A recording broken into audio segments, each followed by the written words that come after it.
Okay, so where are we at with these two joined bars? So we are looking at separating them. I just knocked a bunch of the bees off to make the work a little bit easier. Trickiest part's going to be on this side because this first one has actually gone right in between the two. So this one's relatively secure almost all the way to the end. So what we're going to have to do is I'm going to pull this one off. I'll temporarily put it in here while we work on the other one. And I'm probably going to have you hold this one while we get it zip tied. I took most of the bees off. Should we get the zip ties ready? Yeah. I do think it is. Put it in. Yeah, I tried it this way before, and then I also do it this way, where you just do two at a time, because sometimes maneuvering it inside the comb breaks a lot of pieces because it's so malleable right now. It's so new. Sometimes it's better to do just the two of them. Start with two. Oh yeah. So all four together at once. Probably best on the side because that'll give you good support for weight.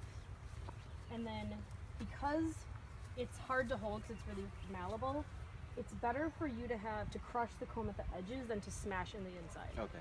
So if the weight has to be anywhere on the edges, because they'll just fix that right up, where if there's eggs and stuff inside, you could damage those. So try to have the weight go to the edges. If you're going to crush anything, crush the edges. So you want me to... I want you to grab that, and I'm going to cut this inside part. So my goal is to remove this one off. Okay. And we'll finish straightening that one out afterwards. Yeah, the waxy stuff near the top, that is honey. They started capping some honey, which is a great sign that they have enough that they're using it not only for their own energy, but to be able to start storing it. That also insulates the brood area. Yeah, I'm gonna... My bad. That'll help. That'll help a little bit. So they'll usually have an inch or two of honey near the top to insulate the brood, especially during summer heat, because honey is a great insulator.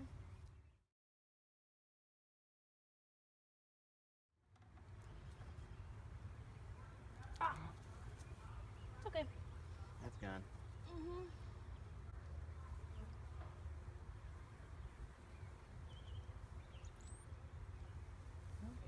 We'll give them another chance at building that out. Yep.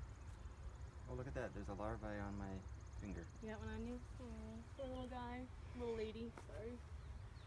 Sorry, little lady. So I don't know if you could see there's a white larva on my finger, because when we were trying to fix that comb, oh, and there's another bee. The comb fell, unfortunately, and it exposed some larvae.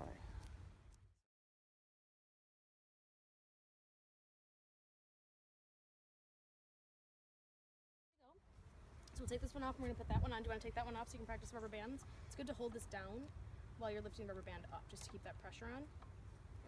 Okay, so I hold the bar down. So I take the rubber band off. Rubber bands are an essential beekeeping tool. Just like the shirt. Topbar Hives, huh? Yep. Okay, and this is bar... That is bar 6. So I have bar 5 in my hand. So I have to cut some off the top so that it doesn't go wavy and bend in the bottom. So we can cut that sliver off. And this one a little bit loose. Okay. So we have zip ties here. And the bulbous point points out and up. Now where do you want this? So we'll start by putting the one through.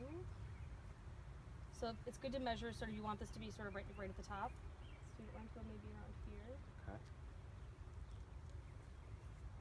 And should I put it inside or? Do this part. Oh, no, it can.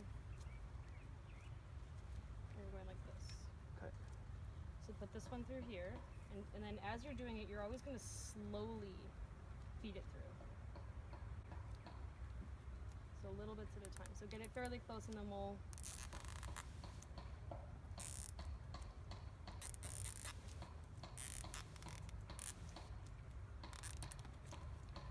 So then eyeball the sides of it.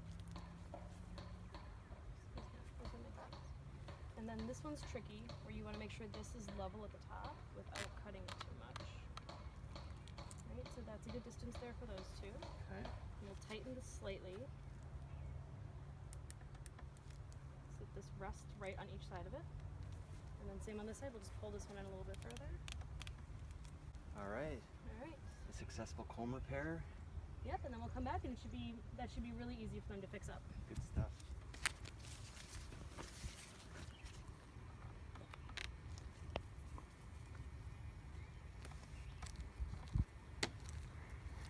So Laura's just cutting the plastic ties so that it'll fit back into the hive nice. And this is repairing some comb because it's a little bit heavy and we had to do a fairly big slice in order to straighten out that comb. So this completes our comb straightening. There was actually maybe 4 or 5 bars that we had to do this with, straighten the comb out. But this is the only one that we actually were able to repair because the other ones kind of either fell or weren't bad enough to need the plastic ties. And some pollen. What do you see on that side? So yep, a little bit of pollen. If we were calling this out, we would say it was, so if you're looking from here into the center, see eggs here, larva starts being here, and then bigger larva in this center area. Can I move these out of the way so you can see a little bit better? Oh, sorry. Okay, so eggs, the newest comb on the outside, it's a great laying pattern. So the newest comb that's built has eggs. The next weave in has larva, and then older larvae are in the center here. So if you kind of move some of these babies out of the way, you'll be able to see nectar, and then here, some of the bigger larvae. So eggs, larvae, so what percent would you say? I'd say this is a C6. I would say E, so of that, this is now 100% comb, so of this comb itself, there is E5, L3, N2, P, which means there is pollen, but not a huge amount of it. And 2 means 20%?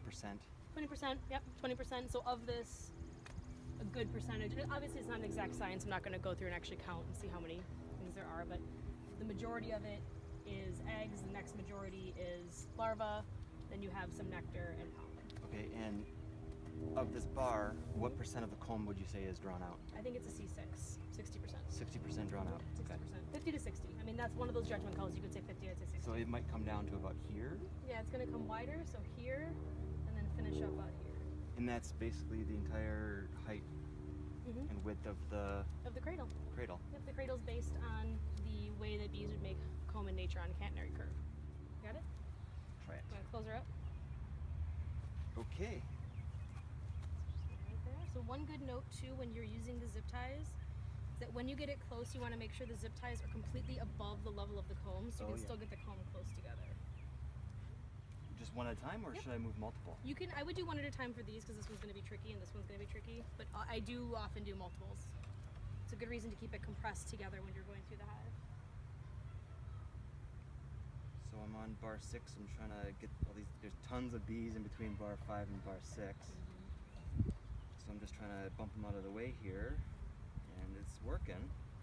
Come on, I don't want to crush you guys. But every time I move it out, more want to come back up. And if you look at this bar that we cut a piece out of, the bees are already starting to measure the space to repair that comb. So they're like leg to leg, and that means that they're measuring it. Yeah, that's how they measure the amount of space that they need before they start building it. So they're already repairing that space. That's awesome. So bar 7 is the original comb that we put in when we installed about 2 weeks ago, and it's a little bit of a mess. I'm just gonna cut that little edge off. So Laura's gonna just cut that little piece off right here, just because it's still kind of waving to the wrong side. So even just cutting off that small piece means that it's gonna be much more even now. So again, this is about 2 weeks old. We installed, I think it was 2 Mondays ago. And Laura is looking at bar 8.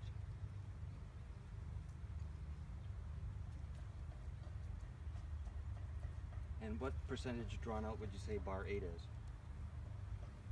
Actually, probably about 70%. Because we took a chunk out of the side too, so that reduces it. They had it drawn out more. So we have eggs, larvae, and brood in that bar. And it's light colored brood, so you know they haven't been in there long. When it starts turning like dark brown, then they're about to come out. Excellent. And you'll have a new batch of bees in here. So now that I have 11 bars in here, and you can see that maybe like the first 2 bars and maybe the last 2 bars don't really have anything on them, is it good to add more now, or should we just wait? Well, because of the way they're building it out, because they built it starting with this as the starting point, almost like how you would a center install. Normally they would start building here because that's the front door and then build backwards. But what they did was they're building from here this way. I think you're probably okay because you have empty bars on either side right now. Like these first 3 really have nothing on them. And then you have at least 2 at the back. So we'll probably have 3 at the front and 3 at the back that have that on.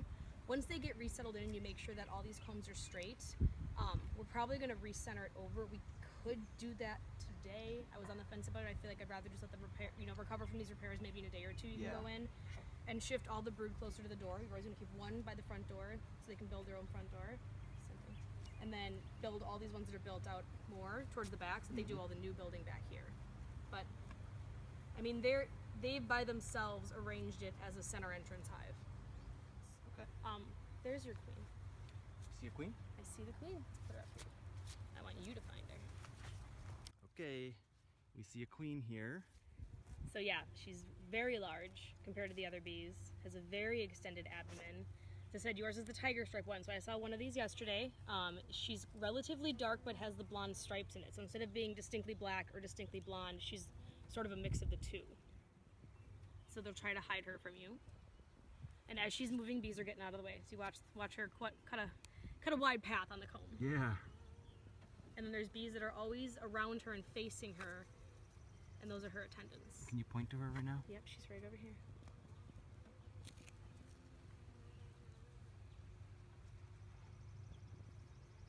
All right. We had a couple that looked like this last year because the Carnies and Italians, I'm assuming, are mating together and creating a queen that's not really fully black but also not blonde. And I decided to call them tiger striped. Yeah. Yes, once I find her. Where'd she go? She's right underneath here. So she's trying to hide a little bit. Okay. Excellent. So we spotted the queen on bar 9. Yep, bar 9. Good job, Laura. Thanks. But she's doing a great job. Right there. See her?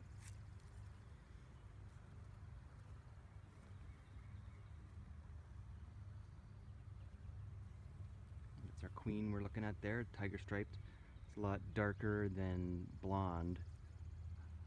So she's pretty distinct. Now where is she now? Right there. Right there. There, now she's moving. I see her. So her shiny back, instead of the fuzzy back like the ones next to her, very extended abdomen, and often bees attending to her. They're already storing honey and they're starting to just. So this is the inner chamber of the hive right now, and we have 1, 2, 3, 4, 5, 6, 7, 8, 9, 10, 11, 12, 13 bars, and we inserted 2 today on the back end just to make a little bit more room. Looks like everything's doing really well, and we have one repair that we did that you can see here on bar 1, 2, 3, 4, 5. On bar 5, we repaired the comb, and the bees are just licking up all the extra honey as we clean up and put all the supplies away from our first inspection, which was around 2 weeks into the colony being installed. Very smart.